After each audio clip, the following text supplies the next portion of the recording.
friends, today we are going to be making some gorgeous shower steamers. Now these are not a standard shower steamer.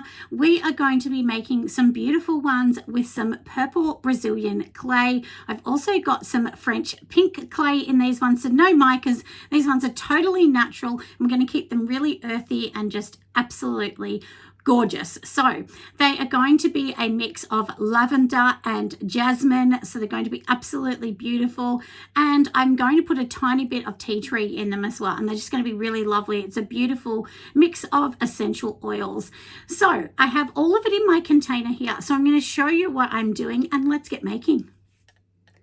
Now here is the container. So the purple one you can see on top, or the browny purple, that's Brazilian clay, and then I do have some pink clay.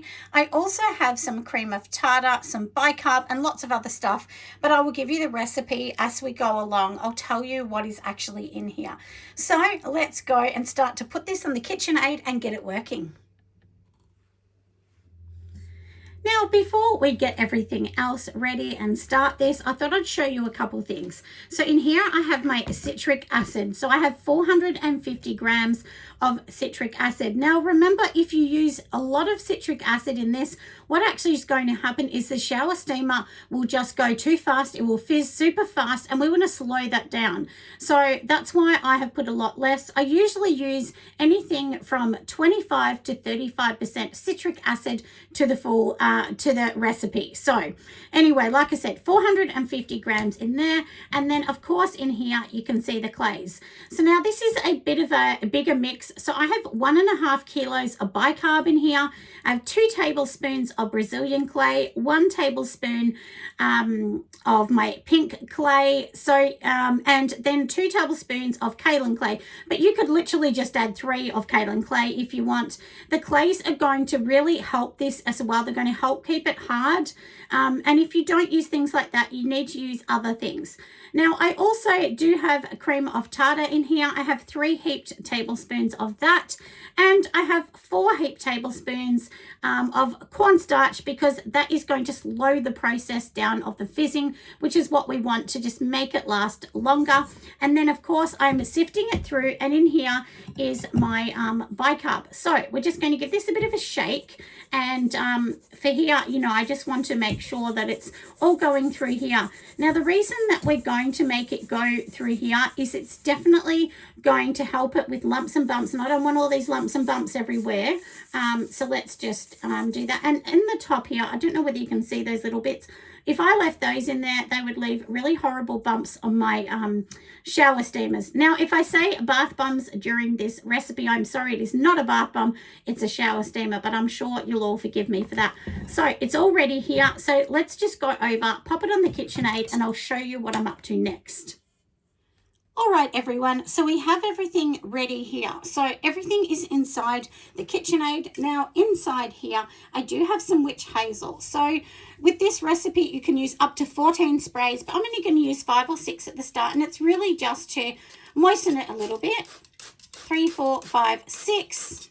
Roughly 7, so nothing too exciting. So we've done that. Now I'm going to go and add some polysorbate 80. Now the reason I'm using this, it's going to help everything stick together, for number 1, and the second reason that I'm actually using this one as well is because it has clays. We don't want it to stick to the ground in the shower, and this is just going to really help it as well. Now also there's a couple other things we want to do. So inside here I have a bit of isopropyl. It's roughly 2 tablespoons. You don't have to stress too much, because it's 99% isopropyl. It is going to evaporate back out of it anyway. And in here I've heated this up. You can heat it in the microwave or in a double boil, just a little tiny bit. Only 10 seconds in the microwave. Then I'm adding in my menthol crystals. I just pop them in there. I don't grind them down. And with the heat of the isopropyl or the heat of essential oils, whatever you like, it's going to help it, you know, just melt down. You can see that there's no, you know, like crystals or anything like that in there. It's totally melted. So I'm going to pour that in here as well. So let's just pop that in to there. So we know that's ready. And I'm also today going to be using this, which is apricot kernel oil. If you don't want to use that, You could even use something like this, which is fractionated coconut oil. You can use either one of those. It really doesn't matter. Sometimes I use the oil, sometimes I use that. And it's not going to make the floor of the shower oily. People ask me this. We're only adding a couple tablespoons into this massive big mix. It's not going to matter at all. And even if you cleaned your shower floor, usually that's going to be a tiny slippery anyway. So, but I promise you, it's not going to be slippery or anything. The clays are absorbing all of these oils and so on into this recipe. And of course, we do need to put our essential oil blend in here. So let's turn this on and we'll get it all started. Just put it on low to start with. And I'm going to let it do its thing while we measure up the next bit. All right, while that's measuring it up, and I hope it's not too noisy, I'm sure it's not, I'm going to be adding, this is a teaspoon, so I'm going to be adding 2 teaspoons of polysorbate 80. And because this is a shower steamer, we don't have to be exact. If you go a tiny bit over, it's not going to matter. And if you feel that your liquid is a bit wet, you can always add a tiny bit more bicarb to fix that. So now I'm going to add 2 tablespoons of, teaspoons of this beautiful oil, which is apricot kernel oil. Apricot kernel is really, really light. And I'm just going to add 1 tablespoon here, teaspoon, I keep saying table, but it's only a teaspoon of the oil, which is fractionated coconut oil. But you could just use 1 oil if you want. And this is going to be a little bit of a mix. So now all we're going to do is pop that in, and it is a little thicker, if you can kind of see, because of the poly 80. And this is what we want. This thickness is really going to help. So I'm literally just going to pour that in here. And you'll be able to see what I'm doing. And of course, I'm not touching anything. I'm going to put gloves on in a minute, but we're just pouring it into a glass. Now I'm going to go and get all of my essential oils ready so that we can pop those in next. Now here it is, everyone. You can see it's still mixing up. So usually I leave it on here for roughly about 10 minutes. And in a moment, we are going to be adding this, which is our essential oil blend. So it's looking a bit beautiful, isn't it? But I'm going to come and get the spatula and go around the edges, and I'll show you what I'm up to next.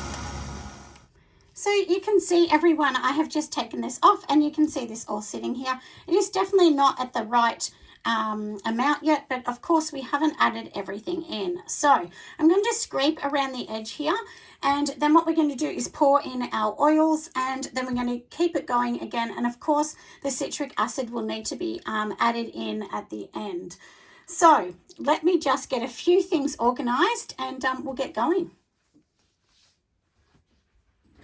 Here is the spatula. I usually just like to go around the edge. No matter, what paddle or anything you're going to use, you still just want to go around the edge. And then what I do is tip this into a bucket after and double make sure. So now that I've done that, we're going to give another 5 sprays of witch hazel. Now you can actually use some water if you want. I personally just don't really like it as much. But often I will put 1 tablespoon of water into this mix, which I will, but always use distilled water.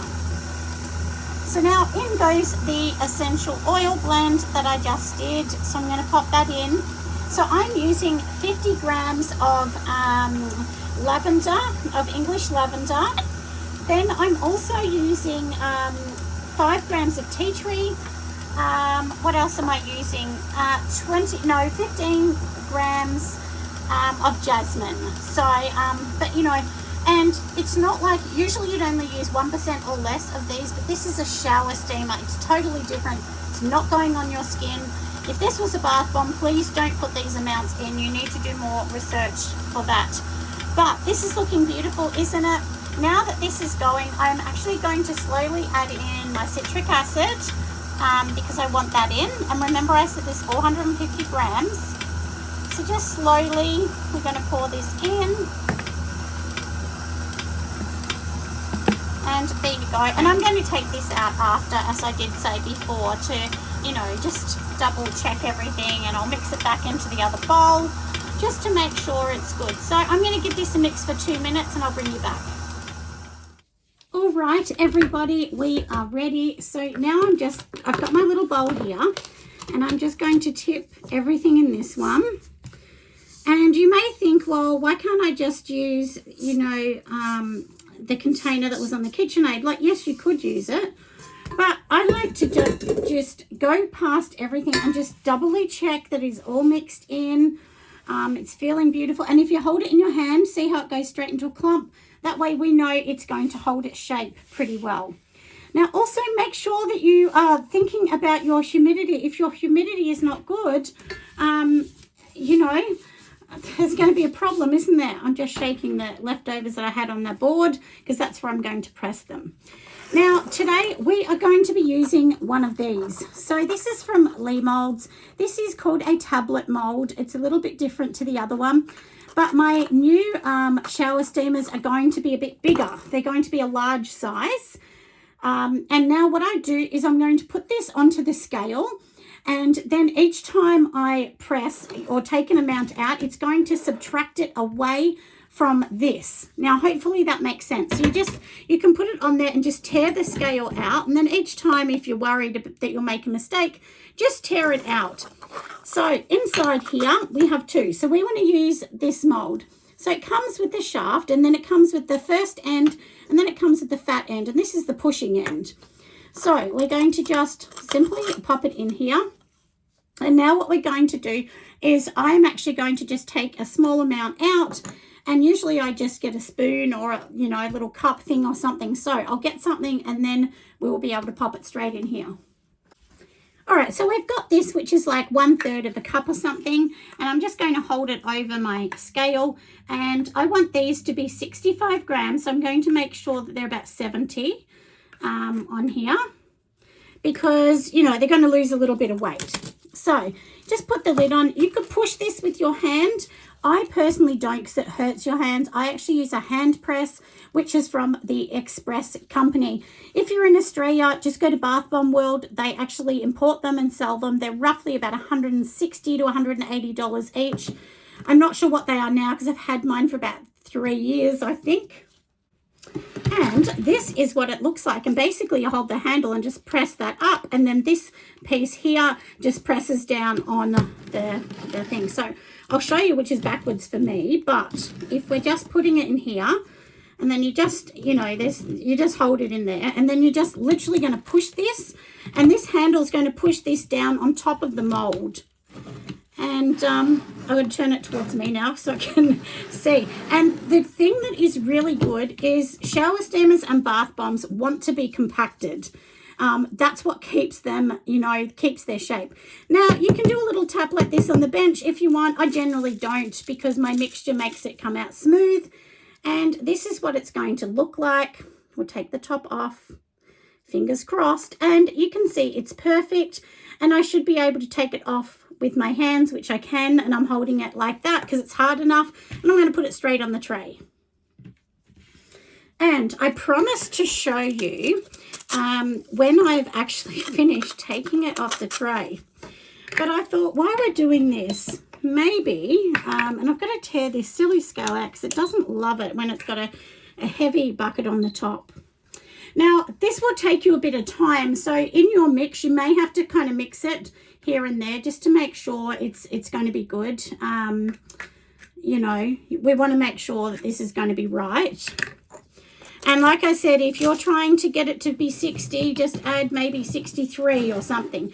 Add a few grams extra because you want to make sure that they're getting, what you're telling them they're getting in this. And as I said, these are going to be 65. My normal ones are about 45. And I can just take the top off and we'll pop it in here. So now if I wanted this purple, I wouldn't have added the pink. You could just add the purple clay. You can add mica. There's nothing wrong with adding a mica. But I want these ones to be really, natural. So my new ones, after I finished with the first ones, I'm going to try and keep them a little bit more natural. There's nothing wrong either way, everybody, as well. Don't feel like you have to do them natural. You don't. You can definitely, you know, add some extras in. So I'm also designing the boxes for these. So the first ones, maybe they might just have a sticker on them. I'm not sure. But once I get the boxes in, then of course we'll get them done. And doesn't it look beautiful? Hopefully you can see the sides as well. This is a really good mold for anyone that wants an easy mold. And I will tell you, if you start using molds, like basically the problem is a lot of the molds that a lot of us use have like little indentations on them or a line. When they have lines and things like that, honestly, it makes it harder to work. So often that's when you get a piece that's coming off, or it's, you know, like, and honestly, I've got this one as well from the same company, a square one. That one is much harder to use than the circle. So the circle pretty much always comes up really well. If you drop the polysorbate 80, you'll also find that this is harder to set up as well. Or if you drop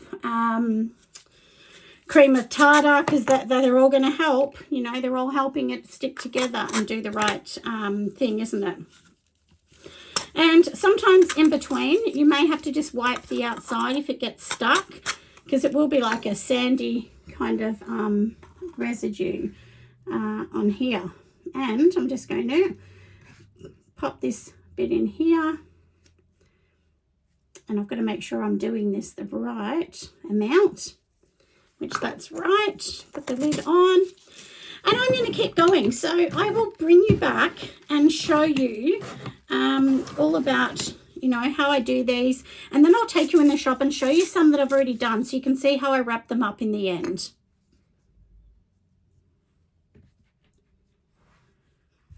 All right, everybody, they are finished. Here they are. I managed to get about 41 out of this mixture, and each one is 65 grams or more. Generally, I put about 68 to 70 grams per each one, even though I sell them as 65, because I know they'll lose a tiny, weeny bit of weight. They're honestly probably only going to lose maybe a gram. But anyway, it's worth doing that, isn't it? I hope you love them. I know they're probably looking lighter on camera, but they are kind of like a sandy rosy kind of color with obviously a tiny bit of, you know, the purple has made them sort of a bit of a darker color, and the other ones that I've already done are more of an orangey type color. Anyway, I hope you love them. I hope you enjoyed the video. Don't forget to give me a thumbs up. But I am going to take you out into my shop now, and I'm actually going to just film out there so you can see the ones that I've already made and how I package them up. Hello everybody, it is the next day and we are going to shrink wrap them. So here you go, they're all on here, you can see them, they're looking beautiful, and I'll show you nice and close so you can see no cracks, nothing. And if you can hear that on the bench, they're super hard. So you definitely need to use certain things to, you know, harden them, such as kaolin clay and also cream of tartar. Now, if you can't get cream of tartar in your country, as one of my lovely friends did tell me from Dubai, you know, if you can't get it from there, then what you actually need to do is use more kaolin clay, because that will bulk it up. But just remember that some kaolin clay, or not some, but just remember that kaolin clay can actually crack your bath bombs or shower steamers if there is too much of it. So because it just absorbs too much of the liquid in it. And that is also a good reason why you use oils and not waters if you're using things like kaolin clay. So because using a lot of water, it's just going to be absorbed by the clay, but oil, it's a bit harder for the clay to absorb that. So that's just a little bit of a trick tip. Now, this is how I do mine. I have this massive big roll of shrink wrap here, and this is not biodegradable. And the only reason it's not is when I bought it, I couldn't get biodegradable. So my thing is, I thought, look, I'm just going to use up this roll. Once this roll's used, we'll go to the biofilm. And when I actually got this, I've had this for years, honestly, had it for years. I bought it from, you know, a company in, I think, Sydney. And basically they used to, well, they sold it by the reel. So, but, you know, it wasn't cheap. This reel was maybe $500-600. But, you know, I won't be going back through that person again. Next time I'm going to go through like a biofilm kind of company. I think National Shrink Wrap actually do the biofilm if you're interested in finding somebody that does that. But I'm sure there's other ones as well. And National Shrink Wrap, they're in the US. But I'm pretty sure they ship out to Australia. And I'm not sure if they have like a distributor in Australia. But, you know, because a lot of them do. So like the bath bomb press I use, even though it's a US company, their distributor is Bath Bomb World. So I'm sure if you even contact someone like Bath Bomb World, they might actually even have links to help you out. I'm not sure, but that's just a bit of an idea. Now, when you're using things like this, you always got to look close, because sometimes if you split the end of this, it means it's going to be a hole when we, you know, get to the end and of course shrink it. Now I've seen lots of people only do this and they shrink nothing else, which may actually happen. You know, maybe they're going to shrink something and they don't actually do the shrinking. They just leave it like that so that it's easy for someone to undo. I don't. I shrink them because I think bath bombs and shower steamers need to be shrunk. If you don't start shrinking them, then that becomes a bit of a problem.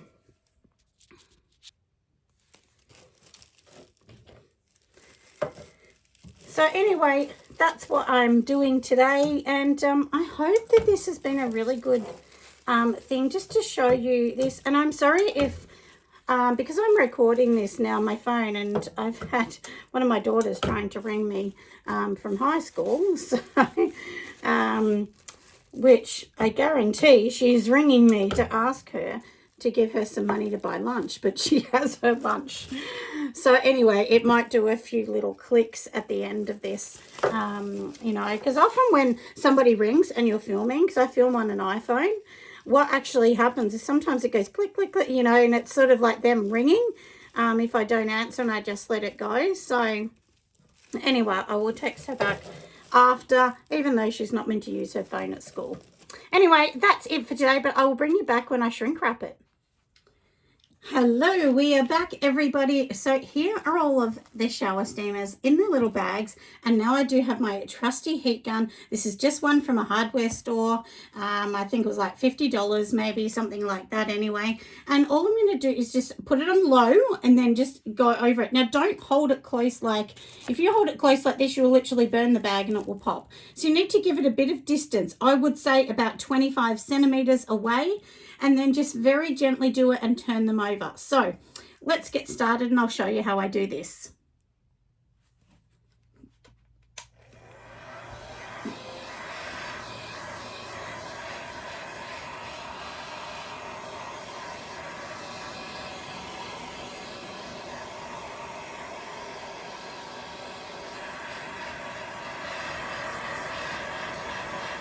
Now gently you are going to start to see that they will slowly melt. Now can you see how they're melted on the top?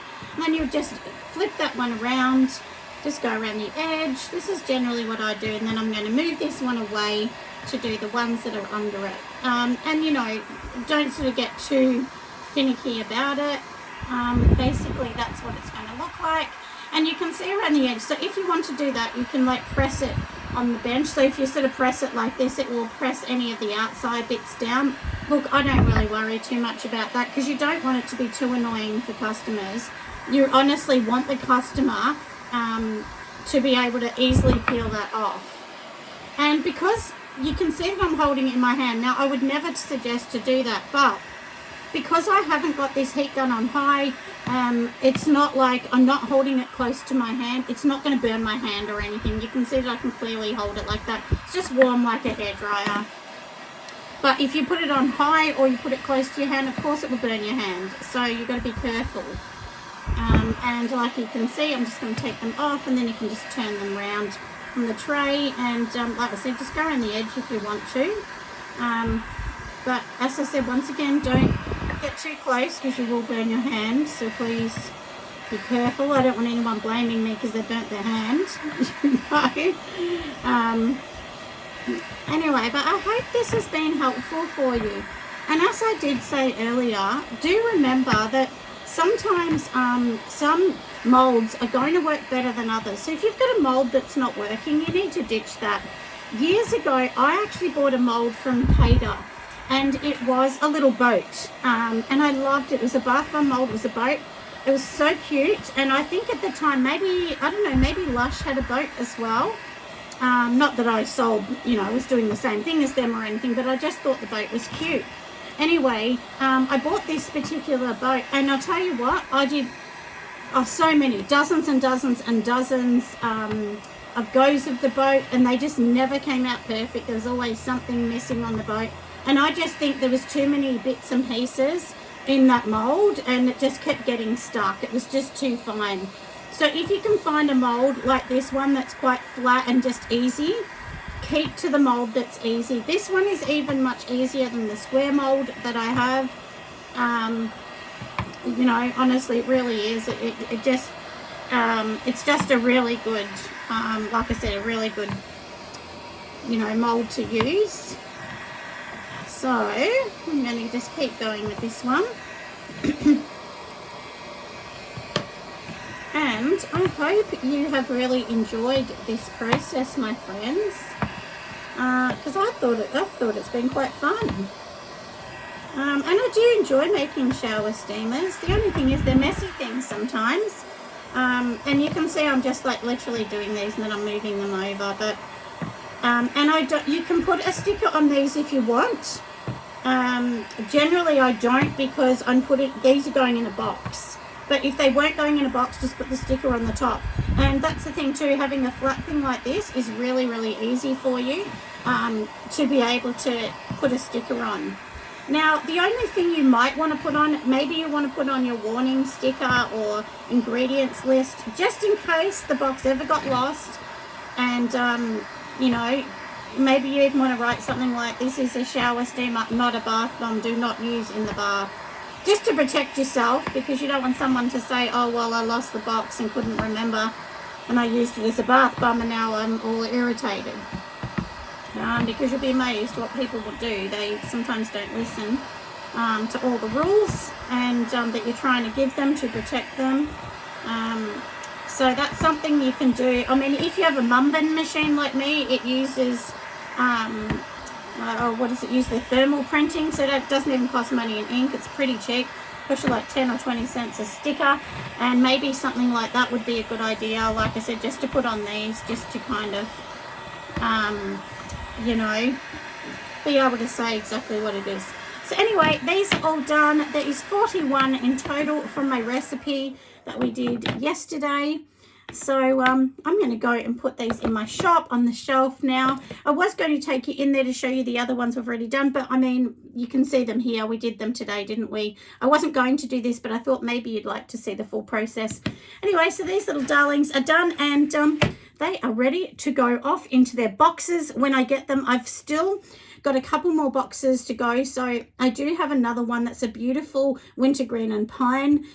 We do have this gorgeous one, which is, like we said, tea tree, jasmine, and lavender, which is really beautiful. I'm going to be making a couple other ones as well, so I will make the next ones, and then we'll get going with that. And it is better if you use essential oils, not fragrance oils. Fragrance oils are not going to do anything other than give a lovely smell in the shower, which is fine if that's all you want. There's nothing wrong with using just a fragrance one if you just want a beautiful smell. But most people are going to want the aromatherapy sort of benefits that come with these. Not that I'm saying benefits, look that up yourself, but it's just known that certain, you know, essential oils will help with certain things. So anyway, and of course I'm going to do a gorgeous orange lime kind of one, because it would be darling to do something like that. But anyway, we will start to do that, but these are only going to be coloured in clays to keep them as natural as I possibly can.